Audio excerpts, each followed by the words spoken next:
High বন্ধুরা, তো তোমরা সবাই কেমন আছো? আশা করি তোমরা সবাই অনেক ভালো আছো, আর আমিও কিন্তু অনেক ভালো আছি। তো রমজানের মাসে রমজানকে উদ্দেশ্য করে কোনো ভিডিও আনবো না, এটা তো কখনো হতেই পারে না।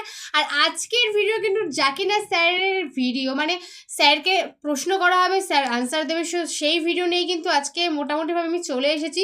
তো চলো সবার প্রথমে তোমাদেরকে আজকে টাইটেলটা জানিয়ে দিই যে রমজানের মাসের আজকের ভিডিওর টাইটেলটা কি আছে। তো বলছো রমজান মাসে যার মৃত্যু হবে সেই মানুষটা কি জান্নাতি? মানে বলা হচ্ছে রমজান মাসে যেই মানুষটার মৃত্যু হবে সেই মানুষটা কি জান্নাতি হবে? ঠিকই তো, এটা তো একটা প্রশ্নেরই ব্যাপার যে সত্যিই কি এরকম কোনো বিষয় আছে। তো আজকে সেই বিষয়টা, মানে এই প্রশ্নটা কিন্তু জাকির নায়েক স্যারের কাছেই করা হবে। তো জাকির নায়েক স্যার কী উত্তর দেয় সেটাই আজকে দেখার বিষয়। তো আমাদের মেইন ভিডিও ডেস্কটপে চলে আসবে, ওখান থেকে তোমরা সবাই চেক আউট করে নিও। তো চলো আজকের ভিডিওটা দেখা যাক। এবারে শেষ প্রশ্ন। আপনি নবী মুহাম্মদ সাল্লাল্লাহু আলাইহি সাল্লামের হাদিস সম্পর্কে যে কথা বললেন, এটা সেই প্রসঙ্গে যে রমজান মাসে বেহেশতের দরজা খোলা থাকে আর দোজখের দরজা বন্ধ থাকে। তার মানে কি এই যে আমরা এই পবিত্র মাসে মারা গেলে বেহেশতে যেতে পারবো? এই প্রশ্নটাও একই হাদিসের ব্যাপারে, একই হাদিস যেটার উল্লেখ করা হয়েছে মাসনাদ আহমদে, খণ্ড নম্বর 2, পৃষ্ঠা নম্বর 230, হাদিস নাম্বার 7148। এছাড়াও এটার উল্লেখ আছে সুন্নান আল-নিসাইতে, অধ্যায় নম্বর 5, হাদিস নাম্বার 2106। একই হাদিস নবী বলেছেন, লোকজনের উদ্দেশ্যে বলেছেন যে রহমতের মাস তোমাদের সামনে, আল্লাহ তোমাদের নির্দেশ দিয়েছেন তোমরা এই মাসে রোজা রাখবে। এই পবিত্র মাসে বেহেশতের দরজা খোলা থাকবে আর দোজখের দরজা বন্ধ থাকবে, শয়তান থাকবে শেকলে বাঁধা। এই মাসের একটা রাত আসবে, সেটা 1000 মাসের চেয়েও অধিক উত্তম। আর যে লোক এই মাসের আশীর্বাদ থেকে বঞ্চিত হবে সে আসলে একজন হতভাগ্য মানুষ। এখান থেকেই প্রশ্নটা এসেছে, যেহেতু বেহেশতের দরজা এই সময় খোলা থাকে আর দোজখের দরজা বন্ধ থাকে, তাহলে এ মাসে কেউ মারা গেলে তো বেহেশতেই চলে যাবে, কারণ দোজখের দরজা তখন বন্ধ থাকে, বেহেশতের দরজা খোলা। তার মানে কি এই যে এই মাসে কোনো অমুসলিম মারা গেলে সেও বেহেশতে চলে যাবে? এই প্রশ্নটার উত্তর হচ্ছে, নবী যখন বলেছেন যে বেহেশতের দরজা এই মাসে খোলা থাকে, তার মানে বেহেশত আমাদের আমন্ত্রণ জানাচ্ছে ভেতরে প্রবেশ করার জন্য। তার মানে হচ্ছে যদি কোনো ছোট কাজ করেন আল্লাহ আপনার পুরস্কারটা বহুগুণ বাড়িয়ে দেবেন। আর নবী বলেছেন সবাই পুরস্কার পাবে 10 গুণ বেশি। আর এই রমজান মাসে বেহেশতে প্রবেশ করা খুবই সোজা। নবী যখন বলেছেন যে দোজখের দরজা বন্ধ থাকবে, তার মানে এই মাসে দোজখে প্রবেশ করাটা কঠিন। কেন? কারণ মানুষের তাকওয়া বৃদ্ধি পায়, তাই মানুষের পাপ করার সম্ভাবনাটাও কমে যায়। আর এছাড়াও যদি রমজান মাসে আপনারা সব দিনগুলোতেই রোজা রাখেন, আল্লাহর পুরস্কারের আশা করেন, তাহলে অতীতের সব গুনাহ ক্ষমা করা হবে। তাই রোজার মাসে যদি পুরো মাস রোজা রাখেন কেউ, আল্লাহর পুরস্কারের আশায় তার অতীতের সব গুনাহ ক্ষমা করে দেওয়া হবে। এখন অতীতের পাপ ক্ষমা করা হলে দোজখে যাওয়ার সম্ভাবনাটা তো শূন্য হয়ে যায়। তবে আমাদের বুঝতে হবে যে কাজ করলে বেহেশতের দরজা খোলা থাকবে আর দোজখের দরজা বন্ধ থাকবে সেটা আপনাকে রোজা রাখতে হবে। আর এছাড়াও বেহেশতে যেতে গেলে আপনার টিকিট লাগবে। বেহেশতের টিকিটের কথা কোরআনে সূরা আসরে বলা হয়েছে, অধ্যায় নম্বর 103, আয়াত 1 থেকে 3। আল্লাহ বলেছেন, ওয়াল আসর ইন্নাল ইনসানা লাফি খুসর ইল্লাল্লাযিনা আমানু ওয়া আমিলুস সলিহাতি ওয়া তাওয়াসাউ বিল হাক্কি ওয়া তাওয়াসাউ বিস সাবর। মহাকালের শপথ, মানুষ সবসময় ক্ষতিগ্রস্ত হয় তারা বাদে যাদের ঈমান আছে, যারা সৎ কাজ করে, মানুষকে সত্যের উপদেশ দেয় এবং যারা মানুষকে ধৈর্য আর অধ্যবসায়ের উপদেশ দেয়। এই সূরাটা ইমাম শাফির কথা অনুযায়ী তিনি বলেছেন যে শুধুমাত্র এই একটা সূরা নাজিল হলেও সেটা মানুষ জাতির পরিত্রাণের জন্য যথেষ্ট ছিল, এতটা গুরুত্বপূর্ণ। এটাকে বলা হয় রাহে নাজাত, পরিত্রাণ পাওয়ার পথ। কোনো মানুষ জান্নাতে প্রবেশ করতে চাইলে 4টা শর্ত আছে। 1 নম্বর ঈমান, 2 নম্বর হচ্ছে সৎ কাজ করা, তৃতীয় হলো মানুষকে সত্যের উপদেশ দেয়া, আর চতুর্থ মানুষকে ধৈর্য আর অধ্যবসায়ের উপদেশ দেয়া। তাহলে আমরা বুঝতে পারছি যে বেহেশতের দরজা খোলা, কিন্তু দরজা খোলা থাকলেই বেহেশতে যেতে পারবেন না, টিকিট লাগবে। আর টিকিটটা হচ্ছে ঈমান, টিকিট হচ্ছে সৎ কাজ করা, মানুষকে সত্যের উপদেশ দেয়া, ধৈর্য আর অধ্যবসায়ের উপদেশ দেয়া। রোজার মাসে এই টিকিটটা পাওয়া খুবই সোজা, কারণ রমজান মাসে আমাদের ঈমান বেড়ে যায়, এছাড়াও ভালো কাজ করলে পুরস্কার কয়েক গুণ বেড়ে যাচ্ছে। কাজটা সহজ। মানুষকে সত্যের উপদেশ দেবেন, আপনার ধৈর্যের সীমা বাড়বে। তাহলে হাদিসটা বলছে যে রোজার মাসে এটা সহজ, যে ইনশাল্লাহ আপনি বেহেশতে যাবেন, দোজখে যাবেন না। তার মানে এই না যে এই মাসে মারা গেলে প্রত্যেকে বেহেশতে যাবে। এখন যারা অবিশ্বাসী, তাদের তো ঈমান নেই, তারা বেহেশতে যাবে এমন প্রশ্নই আসে না। যদি কেউ বেহেশতে যেতে চায় তার টিকিট লাগবে, আর এই টিকিটের কথা আছে সূরা আসর। এছাড়াও আপনারা যদি হাদিস পড়েন তাহলে দেখবেন যে যদি তোমরা এই মাসে রোজা রাখো, তার মানে নিয়ম কানুন মেনে চলতে হবে আর নিষিদ্ধ কাজগুলো থেকে বিরত থাকতে হবে শুধুমাত্র, তাহলে বেহেশতের দরজা খোলা থাকবে আর দোজখের দরজা বন্ধ থাকবে। এই হাদিসে এরপর আরো আছে, এই মাসে রয়েছে একটা রাত যেটা 1000 মাসের চেয়েও অধিক বেশি উত্তম। তার মানে যদি আল্লাহ সুবহানাহু ওয়া তাআলার ইবাদত করেন শুধুমাত্র এই রাতে, সেটা 1000 মাসের চেয়েও উত্তম হবে। সেটা তো 80 বছরের চেয়েও বেশি। চিন্তা করেন, এই কত একটা রাতে সুন্দর আপনি যে কথা। পরিমাণ সওয়াব পেতে পারেন সেটা তো অনেক বেশি। মানুষের গড়ায়ও এখন প্রায় 60 বছর। একটা লাইলাতুল কদর 1000 মাসের চেয়েও উত্তম, সেটা 80 বছরের চেয়েও বেশি। মানুষের গড়ায়ু এর চেয়ে অনেক কম, তাই বেহেশতে যাওয়ার সম্ভাবনাটা বেশি থাকে। এই হাদিসে আরও আছে, যে ব্যক্তি এই মাসের রহমত থেকে বঞ্চিত হবে সে আসলে একজন হতভাগ্য ব্যক্তি। তার মানে প্রত্যেক মানুষই বেহেশতে যাবে না, সব মানুষের জন্য বেহেশতের দরজা খোলা থাকবে না। এটা হচ্ছে শেষ অংশ, খুবই গুরুত্বপূর্ণ। অর্থাৎ যে ব্যক্তি এই পবিত্র মাসের আশীর্বাদ থেকে বঞ্চিত হবে সে আসলে একজন হতভাগ্য মানুষ। এটা তো মুসলিমদেরই বলা হচ্ছে। যদি কোনো মুসলিম রমজানের উপকারিতা না নিতে পারে আর এভাবে যদি বেহেশত মিস করে, তাহলে সে আসলেই খুবই হতভাগ্য মানুষ। এর মধ্যে অমুসলিমরাও পড়বে, তারা আল্লাহর হেদায়েত পায়নি, সেজন্য তারা আসলেই হতভাগ্য। তাহলে ডক্টর জাকির, জাযাকাল্লাহ খায়ের, এই সুন্দর উত্তরের জন্য আপনাকে অনেক ধন্যবাদ। বিশেষ করে বলবো, আপনি শেষ 2টা প্রশ্নের উত্তর খুব সুন্দরভাবে দিয়েছেন। মাশাআল্লাহ, আলহামদুলিল্লাহ। ভাই ও বোনেরা, আশা করি আপনারা সবাই আজকের অনুষ্ঠান দেখে আমার মতো উপকৃত হয়েছেন। আগামীকাল আমাদের আলোচনার টপিক হবে রমজানের প্রারম্ভিক কথা, ইনশাআল্লাহ। আসসালামু আলাইকুম। আগামীকাল এই সময় আবার দেখা হবে। ডক্টর জাকির, পরের প্রশ্ন, এটা খুব কমন প্রশ্ন, আর আমি নিজেও এই প্রশ্নের উত্তরটা জানতে চাই যে যদি শয়তানরা সবাই রমজান মাসে শেকলে বাধা থাকে, তাহলে মানুষ কিভাবে এই সময়েও বিভিন্ন পাপ কাজ করে? এটা খুব আমি সুন্দর একমত প্রশ্ন। যে এটা একটা কমন প্রশ্ন। আমার মনে আছে অনেক বছর আগে যখন স্কুলে পড়তাম, হাদিসটা তখন শুনেছিলাম যে রমজান মাসে শয়তান শেকলে বাঁধা। তখনই আমার মাথায় এই প্রশ্নটা একবারে সঙ্গে সঙ্গে এসেছিল। আর প্রশ্নটা অনেক মুসলিমের মাথাতেই আসবে। অনেক অমুসলিমও ভাববে যে যদি শয়তান শেকলে বাঁধা থাকে তাহলে কিভাবে মানুষ রমজান মাসে গুনার কাজ করে। এটা আমাদের নবী সাল্লাল্লাহু আলাইহি সাল্লামের একটা হাদিস। আমি আগেও বলেছি, সহিহ হাদিস আছে মুসনাদ আহমদে, খণ্ড নম্বর 2, পৃষ্ঠা নম্বর 230, হাদিস নাম্বার 7148। এছাড়াও এই হাদিসটা আছে সুনান নিসাইতে, অধ্যায় নম্বর 5, হাদিস নাম্বার 2106। এখানে আমাদের নবীজি বলেছেন যে তোমরা সবাই শোনো, রহমতের মাস রমজান তোমাদের সামনে এসেছে। আল্লাহ রোজা তোমাদের রাখো। নির্দেশ দিয়েছেন তোমরা এই মাসে রোজা রাখো।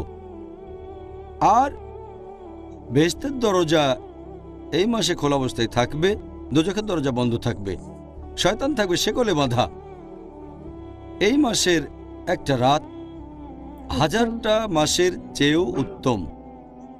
আর যে ব্যক্তি এই মাসের রহমত থেকে বঞ্চিত হয় সে আসলে হতভাগ্য মানুষ।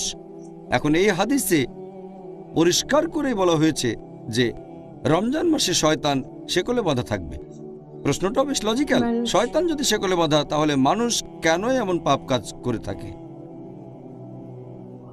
এখানে একটা কথা বলবো, এটা সবাইকে বুঝতে হবে যে শয়তান যখন শেকলে বাঁধা, তার মানে এই না যে শয়তান শেষ হয়ে গেছে বা মেরে ফেলা হয়েছে।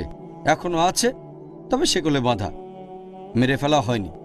তাদের ক্ষমতা এখনো আছে, তবে তীব্রতা অনেক কম। ভালো করে বোঝার জন্য একটা উদাহরণ দিচ্ছি আমি, যে ধরেন একটা সিংহ অথবা বাঘ মুক্ত থাকলে সম্ভাবনা বেশি আপনাকে মেরে ফেলবে, বিপদে পড়তে পারেন। কিন্তু যদি সেই সিংহ অথবা বাঘটাকে শেকলে বাঁধা হয়, আপনি নিরাপদ। ততক্ষণই নিরাপদ থাকবেন যতক্ষণ নিরাপদ দূরত্ব বজায় রাখবেন। বাঘটাকে শেকলে বাঁধার পর আপনি যদি তার খুব কাছে আসেন তাহলে সম্ভাবনা থাকে যে আপনাকে মেরে ফেলবে। যদি শেকলে বাঁধা বাঘ থেকে নিরাপদ দূরত্ব বজায় রাখেন, নিরাপদে থাকবেন। একইভাবে রমজান মাসে যদি শয়তান থেকে শয়তানের দূরে থাকেন, পদচিহ্ন থেকে। নিরাপদে থাকবেন আপনি। পবিত্র কোরআনে দেখবেন আল্লাহ বলেছেন সূরা বাকারা অধ্যায় নম্বর 2 আয়াত নম্বর 168, তোমরা খুতুওয়াতুশ শয়তান সম্পর্কে সাবধান হও, শয়তানের পদাঙ্ক অনুসরণ করো না, নিশ্চয়ই সে তোমাদের জন্য এক প্রকাশ্য শত্রু। আল্লাহ তাআলা পবিত্র কোরআনে অনেক জায়গাতে বলেছেন তোমরা শয়তানের পদচিহ্নের ব্যাপারে সাবধান থাকো। আল্লাহ এই কথা বলেননি যে শয়তান থেকে সাবধান হও, কারণ সাধারণ মুসলিম, গড়পড়তা মুসলিম যাদের মোটামুটি ঈমান আছে, যদি সামনে শয়তানকে দেখে তারা সাবধান হয়ে যাবে। যেমন ধরেন কোনো একজন তরুণী মেয়ে, সে আসলো একটা সাধারণ মুসলিম তরুণ ছেলের কাছে যার ঈমান মোটামুটি। যদি মেয়েটা তাকে বলে যে চলো আমরা একসাথে রাত কাটাই, ছেলেটা বলবে একসাথে রাত কাটাবো একটা মেয়ের সাথে, এটা হারাম, এটা তো জেনা। সে তখনই প্রত্যাখ্যান করে দেবে। কিন্তু সেই একই মেয়ে যদি পরে সেই ছেলেটাকে ফোন করে তার সাথে কথা বলে, তখন সেই ছেলেটা ভাববে যে ফোনে একটা মেয়ের সাথে কথা বলবো, কোনো সমস্যা নেই, আমি তো শুধু একটা মেয়ের সাথে কথা বলবো। তারপর মেয়েটা বলল চলো কোনো ফাস্টফুডে গিয়ে আমরা খাই, ম্যাকডোনাল্ডসে বা কেন্টাকি ফ্রাইড চিকেনে, ফাস্টফুড দোকানে। আমি বেশ কিছু সময় ধরে একটা মেয়ের সাথে খাওয়া দাওয়া করবো ম্যাকডোনাল্ডসে, সমস্যা নেই। এভাবে ছেলেটা মেয়েটার সাথে খাওয়া দাওয়া করতে চলে যায় ম্যাকডোনাল্ডসে। তারপর মেয়েটা বলল চলো আমরা কোনো রেস্টুরেন্টে গিয়ে ডিনার সেরে ফেলি। রেস্টুরেন্টে বসে একটা মেয়ের সাথে খাওয়া দাওয়া করবো মাত্র কয়েক ঘন্টার জন্য, কোনো সমস্যা নেই। তারপর মেয়েটা বলল চলো আমরা একসাথে রাত কাটাই। তখন ছেলেটা বলবে একটা মেয়ের সাথে রাত কাটাবো, কোনো সমস্যা নেই। এটাই হলো খুতুওয়াতুশ শয়তান, শয়তানের পায়ের চিহ্ন। এ কথাটা কোরআনে বলা নেই, উদাহরণটা আমার নিজের বানানো। তাহলে আল্লাহ তাআলা আমাদের নির্দেশ দিয়েছেন খুতুওয়াতুশ শয়তানের ব্যাপারে সাবধান থাকো।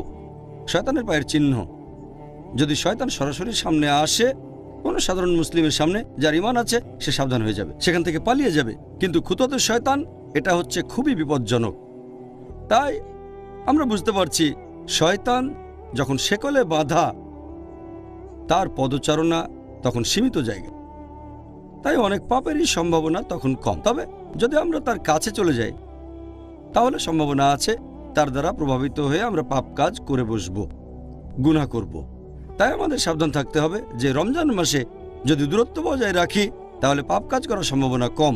কিন্তু যদি শয়তানের কাছে চলে যায়, সে যদিও শেকলে বাঁধা, যেমন শেকলে বাঁধা অবস্থাতেও বাঘ চলাফেরা করতে পারে, শয়তানও ঠিক সেরকম। আমি ব্যাপারটা এইভাবেই দেখি। আমাদের নবী বলেছেন শয়তান শেকলে বাঁধা তারপরও চলাফেরা করে, তবে দূরে থাকতে হবে। যদি দূরত্ব বজায় রাখি তাহলে নিরাপদে থাকব। আর আমার মতে দ্বিতীয় কারণটা হচ্ছে যে এই পবিত্র রমজান মাসে যদিও শয়তান শেকলে বাঁধা, আমরা এটা ভুলে যাই যে বাকি 11টা মাস মুক্ত থাকে। আর এই 11 মাসে শয়তান মানুষকে যেভাবে প্রভাবিত করে সেটার প্রভাব আর ফলাফলটা রমজান মাসেও কিছুটা দেখা যায়। আপনাদের বোঝার সুবিধার জন্য আমি একটা উদাহরণ দিচ্ছি যে অনেক ড্রাগ ব্যবসায়ী যারা তাদের কাস্টমারদের বেছে নেয় কলেজ বা ভার্সিটির তরুণদের, প্রথম দিকে তারা কি করে, ড্রাগস ফ্রি দিয়ে দেয়। এভাবে তরুণদের ড্রাগস দিয়ে লোভ দেখায়, আর কিছুদিন পার হয়ে গেলে সামান্য টাকার বিনিময়ে ড্রাগস বিক্রি করে থাকে। এরপরে চার্জ করা শুরু করে অনেক বেশি বেশি। তবে ততদিনে তরুণরা সে ড্রাগসে আসক্ত হয়ে গেছে। যদি সে ড্রাগস ডিলার সেখানে নাও থাকে, তারা খুঁজে বের করবে তাকে, যেখানে থাকুক খুঁজে বের করবে, কারণ ড্রাগস তখন লাগবে।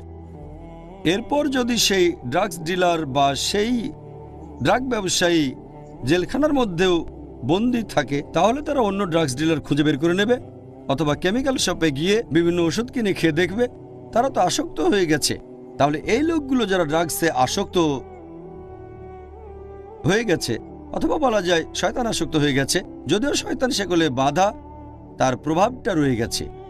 তাহলে দেখতে পাচ্ছেন যে একজন মাদক ব্যবসায়ী, একজন ড্রাগস ডিলার উপস্থিত না থাকলেও তার প্রভাব আসক্তদের উপর ছড়িয়ে থাকে। এভাবে আমরা মানুষরাও পাপে অভ্যস্ত হয়ে গেছি। যদিও শয়তান এ সময় সেকলে বাধা, আমরা বারবার একই ভুল করি। তবে এই ক্যাটাগরিতে পড়বে যারা আসক্ত হয়ে গেছে, যারা পাপে আসক্ত তারা এই কাজ করে। তবে সাধারণ মুসলিম, গড়পড়তা মুসলিম যে পাপে আসক্ত হয়নি, তাদের পক্ষে পাপ থেকে দূরে থাকাটা সহজ। এ ব্যাপারে তৃতীয় যে লজিকটা, সেটা হচ্ছে, যদিও অনেক বিশেষজ্ঞ বলেন যে এই পবিত্র রমজান মাসে শক্তিশালী শয়তানরা, বড় শয়তানরা শেকলে বাঁধা থাকে, ছোটগুলো মুক্ত থাকে, এজন্য মানুষ এ সময় পাপ করে। তবে আমি এটা যেভাবে দেখি, তৃতীয় কারণটা হচ্ছে, যদিও শয়তান এ সময়ে শেকলে বাঁধা, আল্লাহ বেঁধে রেখেছেন, তারপরও তার প্ররোচনা দেয়। শয়তানরা যেভাবে মানুষকে তার কাছে নিয়ে আসে, তার একটা হলো কুমন্ত্রণা দেওয়া, প্ররোচিত করা। আল্লাহ পবিত্র কোরআনে বলেছেন, আছে সূরা নাস অধ্যায় নম্বর 114 আয়াত 1 থেকে 6, কুল আউযু বিরাব্বিন নাস মালিকিন নাস ইলাহিন নাস মিন শাররিল ওয়াসওয়াসিল খান্নাস আল্লাযী ইউওয়াসওয়িসু ফি সুদুরিন নাস মিনাল জিন্নাতি ওয়ান নাস। তারা মানুষের মনের ভেতরে কুমন্ত্রণা দিয়ে তারপর বেরিয়ে যায়।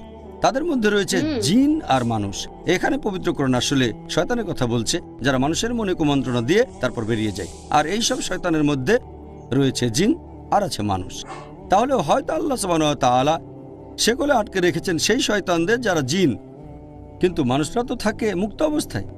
তাহলে শয়তানদের মধ্যে যারা জিন তারা আটক থাকে, তবে শয়তান তো মানুষের মধ্যেও রয়েছে। আল্লাহ সে কথাই বলেছেন আমরা মুক্ত অবস্থায় থাকি। তবে এর পাশাপাশি শয়তানের কুমন্ত্রণার ব্যাপারে আমাদের সাবধান থাকতে হবে। ওয়াসওয়াসা, এই ওয়াসওয়াসা আমাদের বিভিন্ন পাপ কাজ করতে উৎসাহিত করে থাকে। রোজার সময় আমাদের অনেকে পাপ করে, কিন্তু সম্ভাবনাটা কম। আর এছাড়াও এই হাদিসে পরিষ্কার করে বলা হয়েছে যে আল্লাহ তোমাদের নির্দেশ দিয়েছেন তোমরা রোজা রাখবে, আর শুধু রোজা রাখলেই আমার মত অনুযায়ী শয়তানেরা শেকলে বাঁধা থাকবে। আমি সেই শয়তানের কথা বলছি যারা কুমন্ত্রণা দেয়। তাহলে নবী বলেছেন তোমরা রোজা রাখো, আল্লাহ তোমাদের নির্দেশ দিয়েছেন। শয়তান এ সময় শেকলে বাঁধা থাকবে। তাহলে শয়তান যে কুমন্ত্রণা দেবে, আপনি রোজা রাখলে তারা সেটা করতে পারবে না।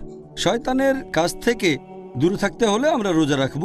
যদি নিয়ত করে রোজা রাখেন আল্লাহর কাছ থেকে পুরস্কারের আশায়, তাহলে এই শয়তান প্ররোচিত করতে পারবে না।